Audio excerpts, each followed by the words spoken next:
వడ్డీకి ఎవరికన్నా పైసలు ఇస్తే బరాబర్ మళ్ళా తిరిగి ఇయ్యాల్సిందే. ఇయ్యకుంటే లొల్లులు పంచాదులు కామన్ గానే ఉంటాయి. ఇచ్చిన సొమ్ముకు తగ్గట్టు ఇంటి మీద వాడి ఏది కనబడితే దాన్ని గుంజుకుపోతుంటారు ఇచ్చినోళ్ళు. అదంతే వ్యాపారం, తీసుకున్నోళ్ళు ఇయ్యాల్సిందే. ఇచ్చుకునే పరిస్థితుల్లో లేకుంటే బతింలాడుకునుడో కోర్టుల చుట్టూ తిరుగుడో చేస్తారు. అదంతా వేరే ముచ్చట గాని ఓట్లు ఇయ్యాలని పైసలిచ్చి ఓడిపోయినాక తిరిగి ఇయ్యాలని కుదునం మోపు చేసిండ్రు. మరాలు ఏ తీర్ల వసూలు చేస్తున్నారో చూస్తే ఇసొంటి వసూళ్లు నెవర్ బిఫోర్ ఎవర్ ఆఫ్టర్ అంటారు పక్కా. ఇగో ఈడ తెల్లబెండ పట్టుకొని కథన రంగంలో బయలెళ్ళినోళ్లను చూస్తున్నారు కదా. గీళ్లే కొత్త ట్రెండ్ కు హారతిచ్చి వెల్కమ్ చెప్పినోళ్ళు. గింత మంచిగా ర్యాలీగా బయలెళ్ళినోళ్లను పట్టుకొని బద్లాం చేస్తున్నారని గరానికి రాకుంటా గీ అన్ననే ఎందుకు బయలెళ్ళిండో ముచ్చట చెప్తాడట ఇనుండ్రి. మేము కొద్ది బెజాటుకొని ఓడిపోయినాం కాబట్టి తీర్థయాత్రలకు వెళ్తున్నాం. ఇంకా ఓడిపోయింది నేను కాదు, ఎమ్మెల్యే గారు డిసిసి ప్రెసిడెంట్ గారు. డిసిసి ప్రెసిడెంట్ గారు ఓడిపోయింది తండ్రి, వాళ్ళ సొంత ఊరు కాబట్టి వాళ్ళు ఓడిపోయారు కాబట్టి మేము కూడా ఓడిపోయాం. ఊళ్ళో ఉండకుండా మాకు పనిచేసిన కార్యకర్తల కోసం నేను గుడికి వెళ్తున్నా, టెంపుల్కి వెళ్తున్నా. అరెరే ఏం మనుషులుల్లా ఈ పాడు జనాలు. అన్నోళ్ళు యాంత్రకు పోయేతందుకు చందాలు వసూలు చేస్తే పాపం ఊరంతా ఏకమైంది. ఇచ్చిన పైసలు ఎట్లా వసూలు చేస్తున్నారని అటు ఇటుగా ఆడిపోసుకుంటున్నారు. పోలీసోళ్ళు కూడా అన్నకు అడ్డం పడి ఆపుతున్నారని ఎట్లా నారాజైతున్నాడో ఇనుండ్రి. ఓట్ ఆఫ్ థ్యాంక్స్ కూడా చెప్పారు ఎరానే పోలీసోళ్ళు. ఓట్ ఆఫ్ థ్యాంక్స్ చెప్పొద్దా ఇంటింటికి పోయి? ఓట్ ఆఫ్ థ్యాంక్స్ కూడా చెప్పారు ఎరానే పోలీసోళ్ళు. ఓట్ ఆఫ్ థ్యాంక్స్ చెప్పొద్దా ఇంటింటికి పోయి?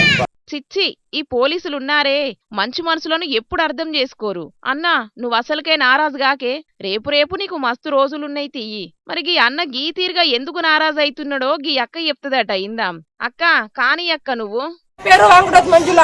కాంగ్రెస్ ప్రభుత్వం గెలవలేదని మా దగ్గర అందరికి డబ్బులు ఇచ్చేసి మళ్ళీ డబ్బులు ఇవ్వాలని జెండా కలిసి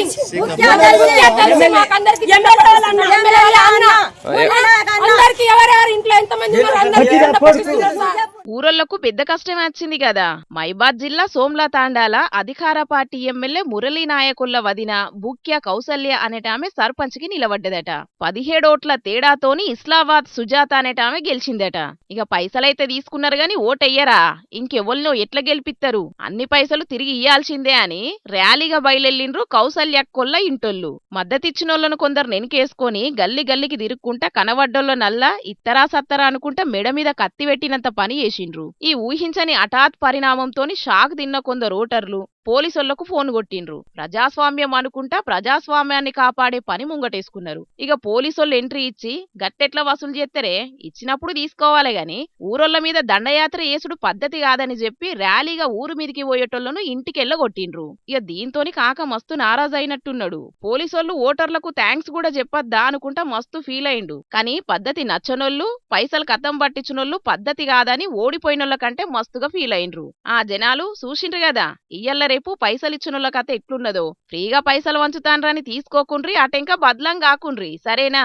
ఎలక్షన్ కమిషన్ సాలరు చూస్తున్నారా ఏ తీల్ర పైసలు వంచుతున్నారో. ఇచ్చినోళ్ల మీద తీసుకున్నోళ్ల మీద కేసులు పెట్టి ప్రజాస్వామ్యాన్ని నవ్వుల పాలు కాకుండా చూడుండ్రని అనుకోవట్టిండ్రు నిజాయితీగా ఓటేసిన జనాలు.